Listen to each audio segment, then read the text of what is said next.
Padre Celestial, queremos darte gracias, Señor, por la bendición que nos das de poder adorarte a través de los cánticos. Queremos, Padre, ahora abriendo tu palabra, pedirte que nos ayudes a entender y aplicar las verdades que tú quieres mostrarnos.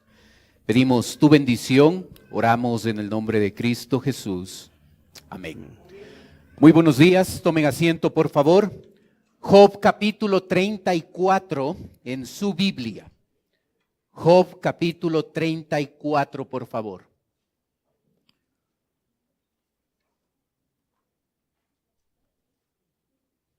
Vamos a empezar en el versículo 1. Job 34, versículo 1.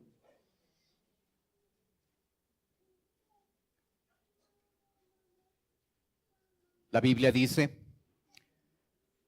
además Eliú dijo: oíd, sabios, mis palabras, y vosotros, doctos, estadme atentos, porque el oído prueba las palabras, como el paladar gusta lo que uno come.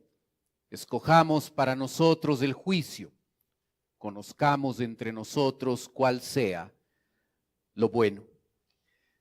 Eliú propone a sus tres amigos para que ellos, de la misma forma en que utilizan el paladar para identificar los sabores, lleguen a utilizar sus oídos para probar las palabras que Job ha llegado a emitir. Job es atacado por creerse inocente. Observe versículos 5 y 6, como Eliú llega a citar lo que Job ha dicho. Porque Job ha dicho: yo soy justo y Dios me ha quitado mi derecho. He de mentir yo contra mi razón, dolorosa es mi herida, sin haber hecho yo transgresión. Es interesante que Eliú llega a citar más de 16 veces a Job en todos sus discursos. Sabe, en nuestro trato con otras personas, nosotros necesitamos tener mucho cuidado a la hora de citar a otros, porque la imprecisión puede llegar a hacer que nosotros procedamos con injusticia. Job no ha dicho que no es pecador. Job ha reconocido su justicia, ha reconocido el hecho de que es una persona inocente. La primera enseñanza tremenda que aprendemos de Job es que estamos en el capítulo 34 y Job continúa diciendo: soy inocente. Sabe, a veces la integridad con cosas menores llega a ser desechada, llega a ser abandonada. Pero este hombre sabe que genuinamente él no ha cometido un pecado que dé como resultado la pérdida de sus 10 hijos, la pérdida de toda su economía, la pérdida de su salud, enfrentando una enfermedad incurable en este momento. Y después de tantos problemas y tantas dificultades, cuando otras personas hace rato podrían haber negado su fe, negado su integridad, este hombre se mantiene con el mismo discurso: soy inocente. El verso 7 nos muestra a nosotros cómo Eliú llega a calificar a Job. El verso 7 dice: ¿qué hombre hay como Job, que bebe el escarnio como agua? ¿Qué hombre hay? Eliú está diciendo: Job es sin igual. Se destaca entre el resto porque es una persona que bebe el escarnio, es una persona burladora e irreverente. Es interesante que Eliú, cuando escoge la palabra, el verbo beber, está pensando en un camello al llegar a beber agua después de estar muy sediento. Un camello puede beber 135 litros de agua en 13 minutos. Así es que cuando Eliú califica a Job como un hombre escarnecedor, burlador e irreverente, no le califica como una persona que cometió esas equivocaciones en un aspecto aislado de su vida. Este hombre se destaca entre los otros por ser un hombre que es burlador, escarnecedor, irreverente. Verso 8. Observe lo que sigue pensando Eliú de Job. Y va en compañía con los que hacen iniquidad, y anda con los hombres malos. Nosotros tenemos un proverbio popular: dime con quién andas y te diré quién eres. Y a través de ese proverbio popular, lo que nosotros queremos decir es que cuando nuestras compañías, son amistades inadecuadas, incorrectas, esa influencia puede afectar nuestra vida. El rey David dijo en los Salmos: cuando yo escoja amigos, escogeré amigos que teman a Dios. Y sabe que la compañía, las amistades, sí llegan a producir influencia en mi vida, así es que debo tener mucho cuidado a la hora de escoger amigos cercanos, amigos íntimos. Eliú dice de Job, él se acompaña con hombres que hacen iniquidad y anda con malos hombres. No sabemos a qué amistades se está refiriendo Eliú, pero él concluye que parte del problema que tiene Job es la influencia pecaminosa de amigos en la vida de Job. ¿Cuáles son tus mejores amigos? ¿El criterio espiritual es el importante? Debe ser el importante. Eliú dice de Job que es un hombre que ofende a Dios. Observa verso 9 en adelante. Porque ha dicho: de nada servirá al hombre el conformar su voluntad a Dios.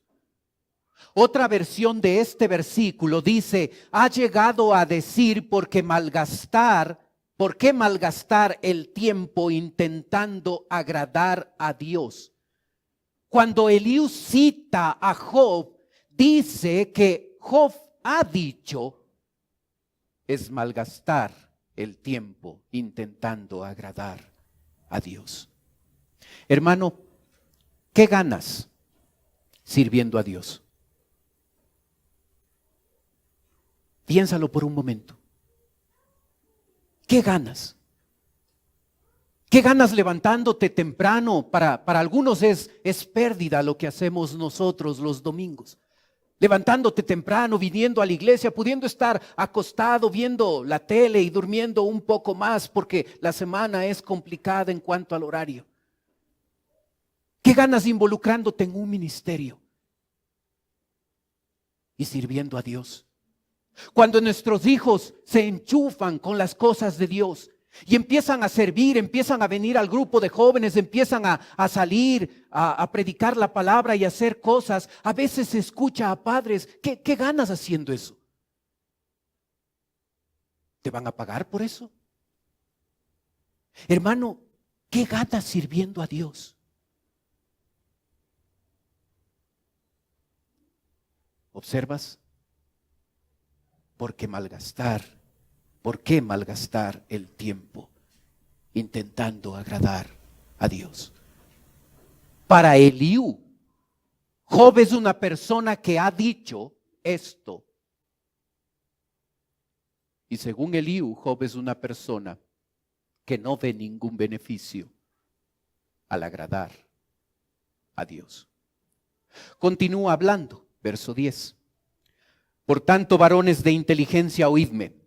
Lejos esté de Dios la impiedad y del Omnipotente la iniquidad, porque Él pagará al hombre según sus obras y le retribuirá conforme a su camino. Si por cierto Dios no hará injusticia y el Omnipotente no pervertirá el derecho. verso 13. ¿Quién vistió por él la tierra y quién puso en orden todo el mundo? Si él pusiese sobre el hombre su corazón y recogiese así su espíritu y su aliento, toda carne perecerá juntamente y el hombre volverá al polvo. Dios no es injusto, dice Eliú. Tiene razón. Dios no es injusto. Así es que el problema acá es que, según Eliú, Job está pensando que lo que le ha tocado enfrentar, la crisis, el problema en el que se encuentra Job, según Job, es la expresión de un Dios injusto y por eso él está experimentando el dolor. Hermano, cuando tú y yo analizamos los problemas y las dificultades en nuestra vida, ¿hemos llegado a pensar que Dios es injusto? ¿Hemos llegado a cuestionar por qué me pasa esto a mí? ¿Por qué Dios permite esta circunstancia difícil en mi vida? ¿Por qué Dios ha obrado de esta forma? ¿Por qué solo a mí me ocurre estas cosas? Y sabe, debemos tener mucho cuidado a la hora de analizar los problemas, las dificultades, las cosas difíciles de la vida y llegar directa o indirectamente a pensar que el problema es Dios, que Él es el injusto, que Él no nos quiere, que Él no nos ayuda, que Él ha permitido que pasemos por circunstancias difíciles, complicadas, que Él es malo. Eliú ataca la inocencia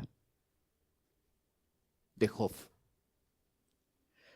Pero sabe, Eliú también ataca a Job porque según él, Job está culpando a Dios.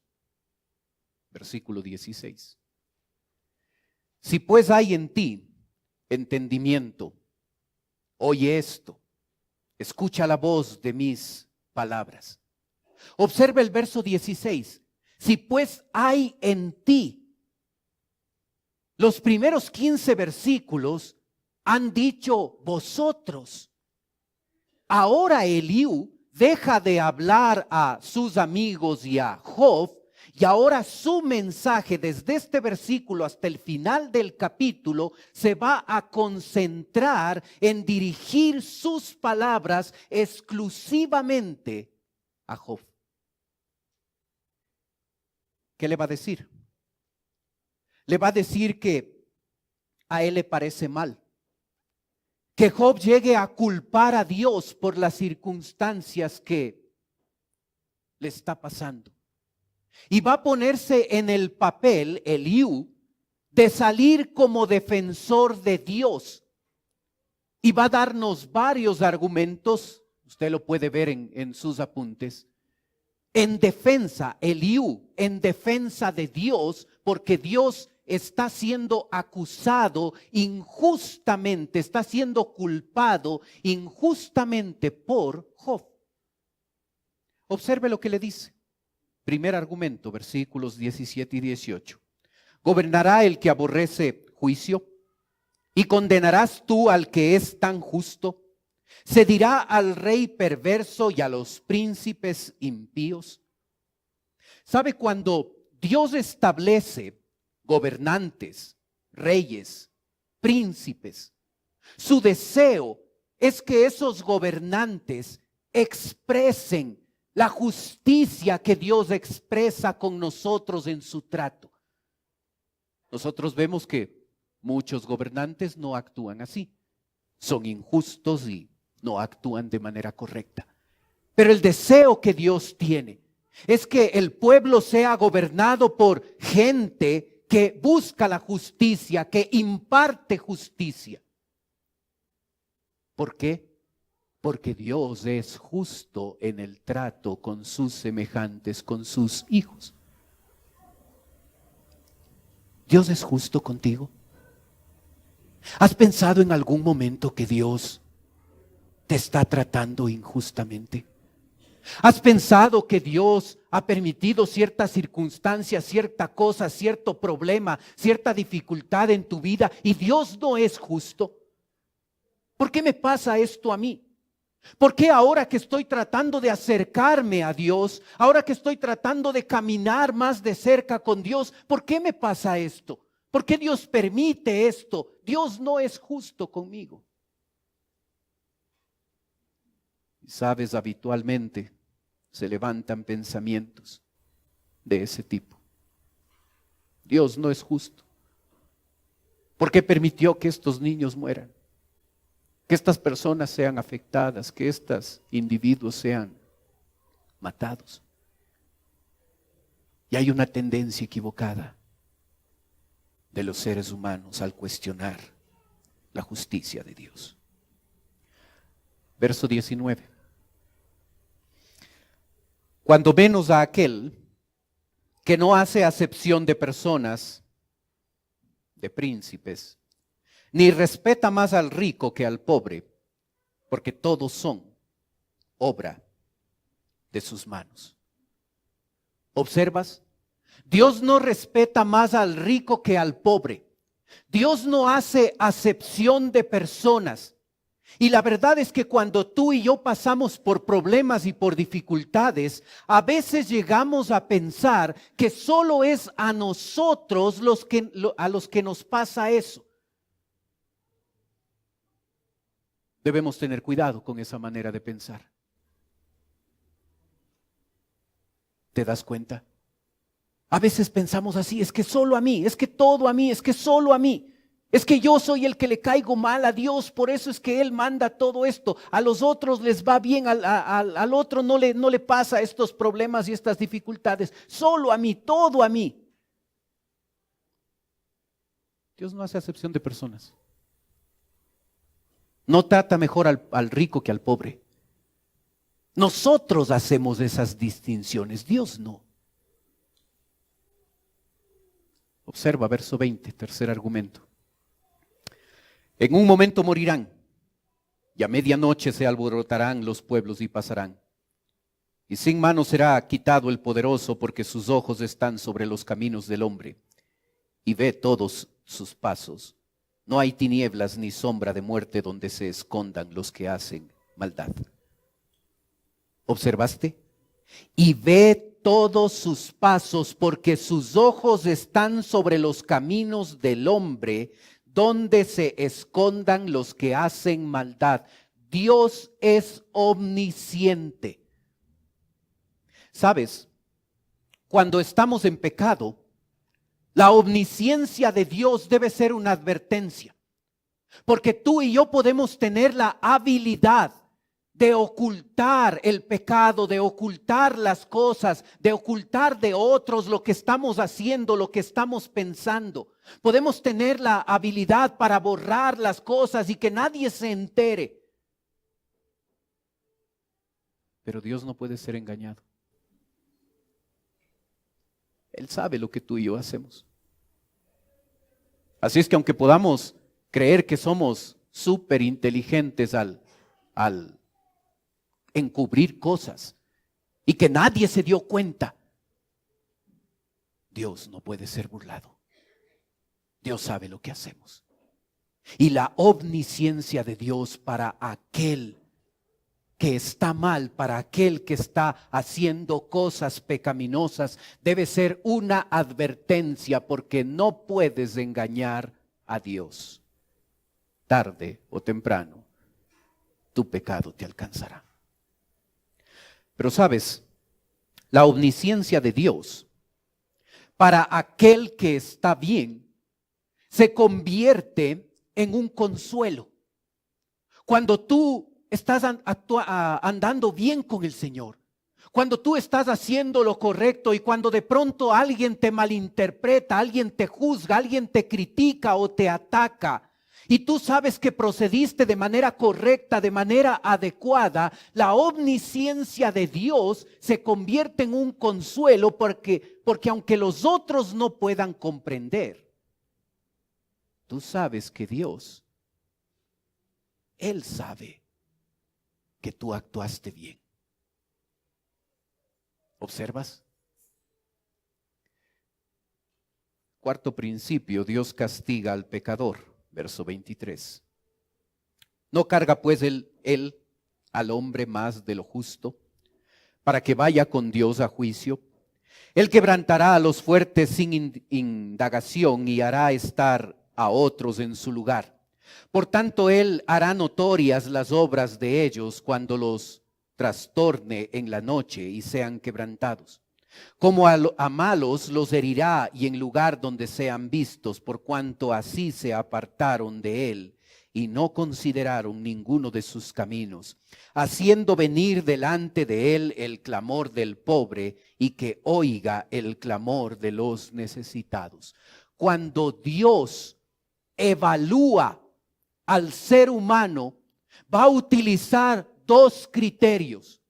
Va a utilizar el criterio vertical, observaste verso 27, por cuanto así se apartaron de él y no consideraron ninguno de sus caminos. Cuando Dios evalúa al hombre, evalúa cómo está su relación con él.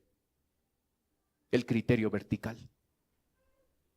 No consideraron ninguno de sus caminos, no respetaron sus caminos. Por cuanto así se apartaron, se desviaron de Dios. Cuando Dios nos evalúa, usa el criterio vertical. ¿Cómo está la relación con él? Pero sabes, Dios utiliza un segundo criterio, el criterio horizontal. ¿Lo viste en el versículo 28? El clamor del pobre, el clamor de los necesitados. ¿Cómo está tu relación con tu prójimo?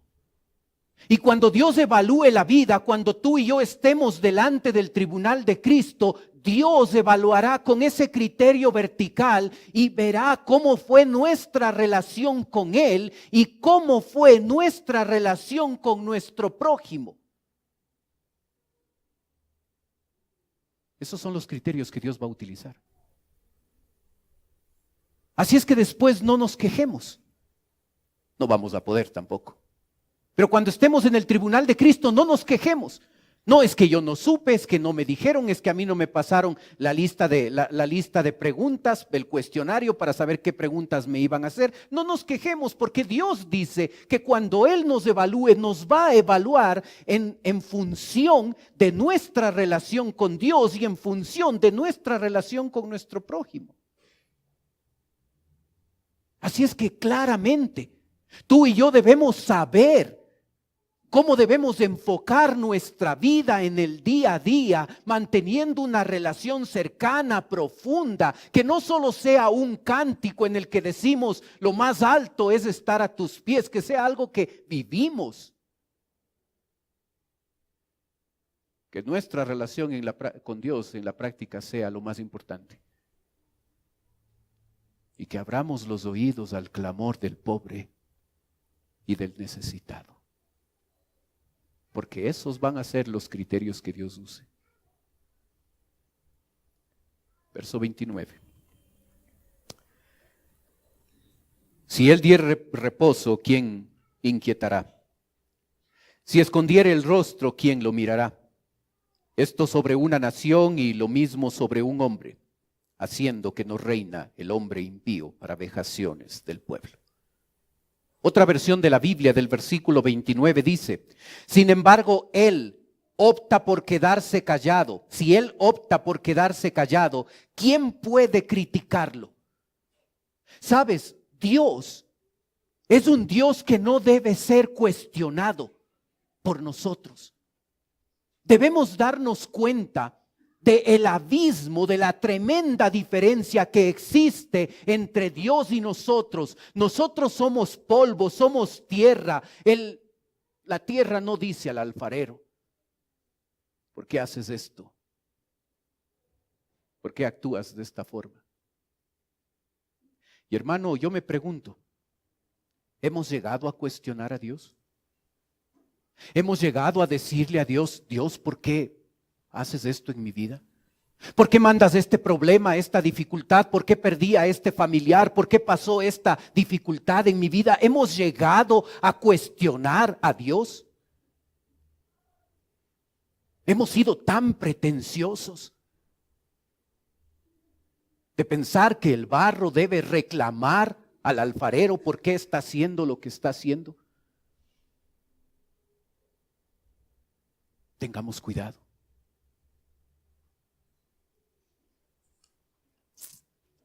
Verso 31. De seguro conviene que se diga a Dios: he llevado ya castigo, no ofenderé ya más. Enséñame tú lo que yo no veo. Si hice mal, no lo haré más. Ha de ser eso según tu parecer. Él te retribuirá, ora rehuses, ora aceptes, y no yo. Di sí, no lo que tú sabes. ¿Observas? He llevado ya castigo. Otra versión dice: he pecado, pero no volveré a hacerlo. Y sabes, una de las joyas que Eliú nos da, está aplicándolo muy mal porque está hablando a una persona que según él es pecador y Job no ha pecado. Pero lo que dice es cierto, está aplicándolo mal, lo que está diciendo es cierto. Sabes, tú y yo necesitamos cultivar el hábito de confesar nuestro pecado. Cuando tú y yo pecamos, debemos aprender a confesarlo. Debemos ir un paso más allá de la confesión cuando Él dice: no ofenderé ya más. Esa confesión debe ir unida al compromiso de que tú y yo le decimos a nuestro Dios: no más con esto. Ya no más con este pecado, ya no más con esto que te ofende a ti. Lo confieso, me responsabilizo, acepto mi culpa, acepto mi responsabilidad, lo reconozco delante de Dios. Y me comprometo a no hacerlo.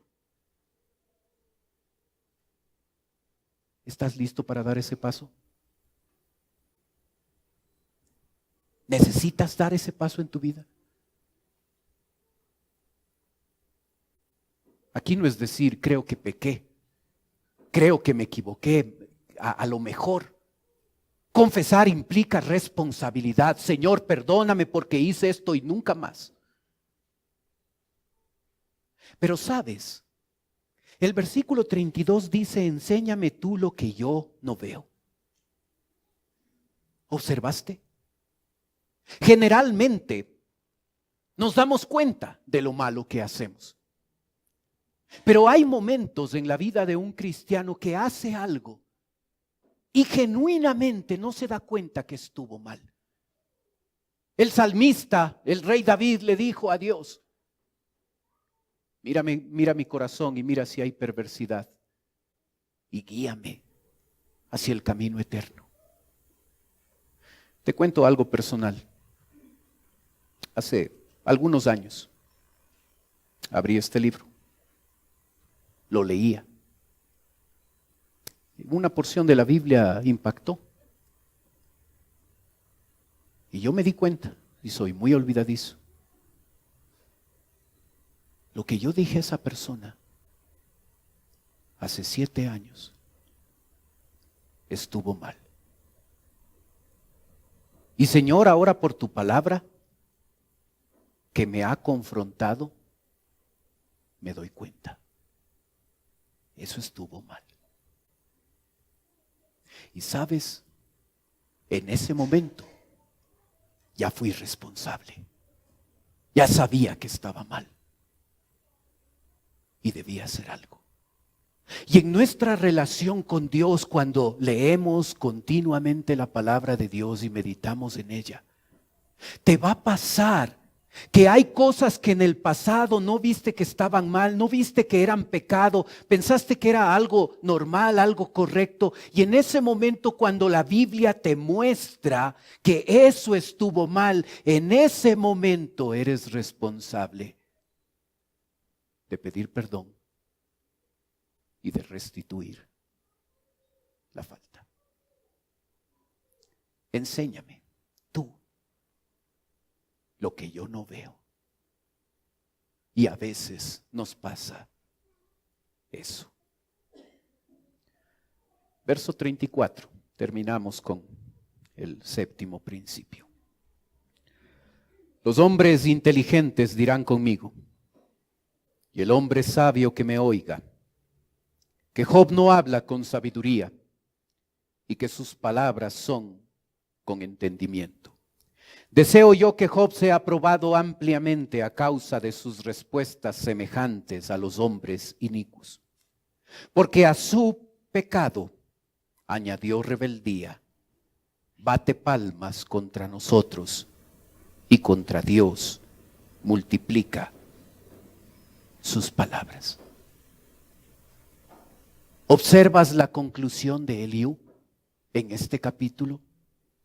Job es pecador, habla como inicuo, y no solo eso, ha añadido a su pecado rebeldía. Ha añadido a esa rebeldía el batir manos, es decir, el burlarse descaradamente.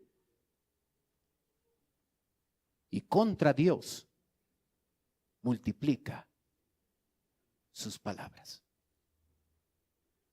Recuerda que Eliú está tratando de defender a Dios. Y sabes, nosotros debemos tener mucho cuidado a la hora de hablar a otros, a la hora de decir cosas, porque a veces podemos estar tan engañados pensando que estamos diciendo las cosas correctas, las cosas adecuadas, y realmente estamos equivocándonos como Eliú lo hace aquí, considerando a Job como un inicuo, como un pecador, como un rebelde, cuando Dios había dicho de él: mira mi siervo Job, ¿quién como él? Y no es que Job no se equivocó. A veces por su dolor sí habló de más, sí culpó a Dios, sí dijo cosas que no debería haber dicho. Y podemos entenderlo, aunque no justificarlo. Pero observa a una persona que le ataca a otro y piensa que está haciendo lo correcto. Cuán importante es que tú y yo pensemos antes de hablar. Cuán importante es que tú y yo podamos meternos en este libro, meternos en la palabra de Dios, para que nuestros pensamientos sean purificados, y a la hora de hablar, a la hora de emitir palabra, a la hora de decir algo al otro, a la hora de exhortar, de reprender a otro, lo hagamos con justicia, lo hagamos con equidad, lo hagamos de manera correcta.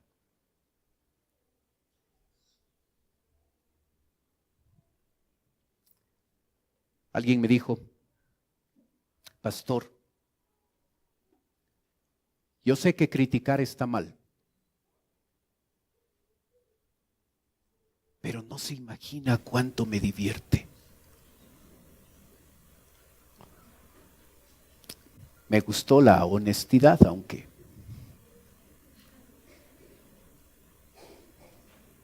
wow. Cuidado con lo que decimos. A veces atacando, a veces dañando a otros. Oremos.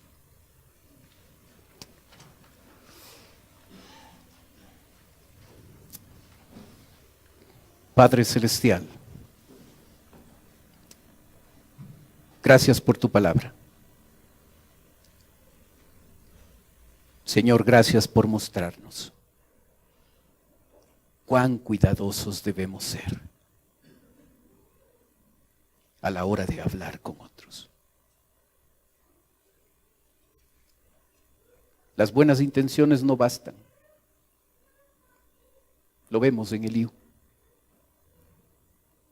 diciendo y pensando y calificando a Job de manera incorrecta. Ayúdanos a ser cuidadosos, a que nuestra manera de hablar cambie, porque estamos renovando nuestro corazón con tu palabra. Y que lo que decimos sea preciso, sea exacto, sea justo. Ayúdanos, Padre, a emitir palabras correctas no solo con nuestro prójimo, sino contigo. A veces atacándote a ti, cuestionándote a ti por circunstancias difíciles en las que pasamos. Olvidándonos que eres un Dios justo, un Dios que no hace acepción de personas, un Dios que procede de manera adecuada, correcta y amorosa. Y equivocamos cuando te cuestionamos a ti. Ayúdanos a no atacar a otros, ayúdanos a no atacarte a ti, Señor. Pedimos tu bendición. Mientras mantiene sus ojos cerrados, por favor. Puede ser que esta mañana nos está visitando alguien por primera vez.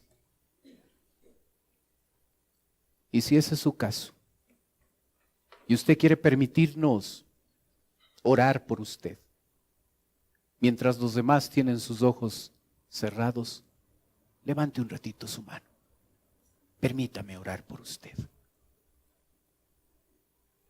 ¿Hay alguien así esta mañana?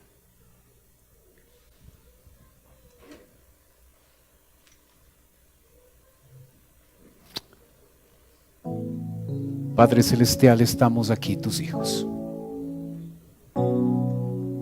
Ayúdanos a recordar tus palabras en el Salmo 133. Mirad cuán bueno y cuán delicioso es habitar los hermanos juntos en armonía. Ayúdanos a saber que a ti te agrada. Para ti es bueno y delicioso cuando habitamos los hermanos juntos en armonía. No debemos pensar igual, en armonía. Podemos ser diferentes, somos diferentes. Y a pesar de nuestras diferencias, sí podemos vivir en hermandad. Ayúdanos, Señor, a hacerlo. En Cristo Jesús te lo pedimos. Amén. Puestos de pie, cantemos, por favor. Mirad cuán bueno y cuán delicioso es. Mirad cuán bueno y cuán delicioso es. Los hermanos juntos en armonía, porque ahí envía Jehová bendición y vida eterna. Porque ahí envía Jehová bendición. Mirad cuán bueno y cuán delicioso es. Mirad cuán bueno y cuán delicioso es. Habitar los hermanos juntos en armonía, porque ahí envía Jehová bendición y vida eterna. Porque ahí envía Jehová bendición. Porque ahí envía Jehová bendición y vida eterna. Porque ahí envía Jehová bendición. Mirad cuán bueno y cuán delicioso es.